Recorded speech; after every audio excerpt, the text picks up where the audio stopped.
A Corporación Municipal de Boiro celebrou onte pola noite o pleno ordinario de xaneiro. Na orde do día, 3 temas que a priori non ían a xerar moita controversia. A aprobación inicial do Plan Forestal Municipal e do ditame de proxectos e solicitude de subvencións. E por outra, unha moción presentada por Boiro relativa á instalación de puntos de recarga nos parkings do concello. Foi esta última formación a que decidiu meter tamén por urxencia outra moción, para analizar a polémica xurdida a raíz da denuncia dun grupo de mulleres vítimas de violencia de xénero polo trato denigrante recibido por parte do concello, e máis concretamente da actual responsable do Centro de Información á Muller. Os grupos da oposición aproveitaron para afearlle ao goberno local o trato dispensado a estas mulleres, pedíndolle explicacións polo acontecido. Instamos ao alcalde ao cese inmediato da persona que maltratou con feitos, comentarios e amenazas a este grupo de mulleres. O cese, por suposto, da Concelleria de Igualdade, doña Dores Torrado, e a restitución e funcionamento do CIN, tal como viña sendo antes da nova integración da psicóloga actual.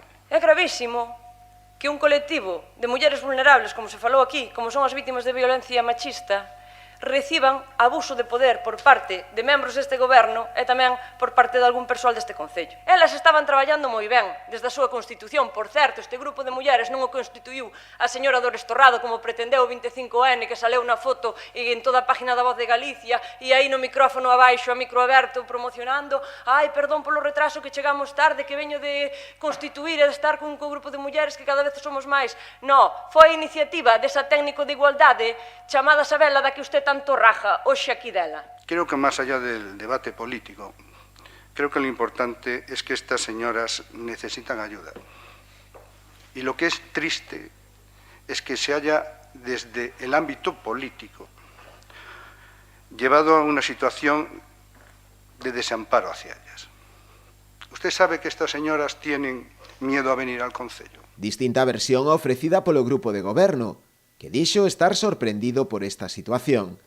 Aínda así sinalaron que tratarán de recadar toda a información coa apertura dunha investigación antes de tomar unha decisión en firme ao respecto, aínda que indicaron que sospeitan de onde ven a orixe do problema. Cal é o trasfondo desta situación? Bueno, pois o trasfondo desta situación é que este grupo de persoas ten unha dependencia tan grande da técnico de igualdade que todo ven por aí. Generou un grado de dependencia a raíz da súa participación neste grupo e, de algún xeito, pois estas mulleres eu podo entender que queiran que veña a Sabela, pero é ilegal.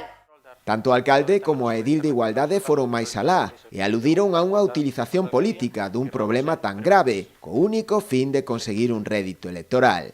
O rastrero que pode ser a política, verdad? Rastrera, penoso. Eu sei que estamos xa todos en pre-campaña electoral e aquí vale todo. Vale aproveitarse hasta de situacións moi complexas, situacións de persoas moi vulnerables con tal de fastidiar a este goberno. Ningunha das integrantes deste grupo está afiliada a Boiro. Ningunha. Vale. Entonces, o rédito político que eu lle podo sacar a isto é cero. É porque a política é para iso, para axudar ás persoas con problemas. É a nosa responsabilidade, é a nosa obligación, é o que estamos facendo. E que se nos trate de acusar de que estamos politizando, que me parece xa o colmo.